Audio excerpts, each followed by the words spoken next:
আজিকরের ঘটনার প্রতিবাদে এবার পথে নামছেন সৌরভ। বুধবার বিকেলে পথে নামবেন মহারাজ। নির্যাতিতার বিচারের দাবিতে পথে নামছেন ক্রীড়াবিদরা। কথা বলবো, দেবাঞ্জন রয়েছেন টেলিফোনে। প্রতিনিধি দেবাঞ্জন, এবার পথে নামছেন মহারাজ নির্যাতিতার বিচারের দাবিতে।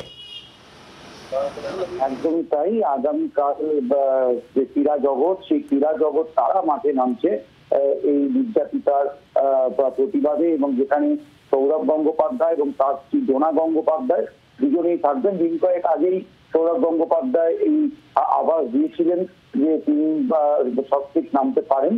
কাল কিন্তু গোষ্ঠপাল মূর্তির সামনে যে জমায়েত, সেখান থেকে কিন্তু সেখানে থাকবেন সৌরভ এবং পদযাত্রা পা মেলাবেন নির্যাতিতার বিরুদ্ধে বিচারের জন্য, জাস্টিস ফর আরজিকর এই ইস্যুতে।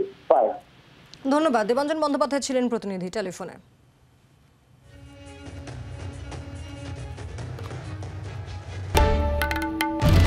বাংলার আওয়াজ, বাঙালির আবেগ, জি 24 ঘন্টা।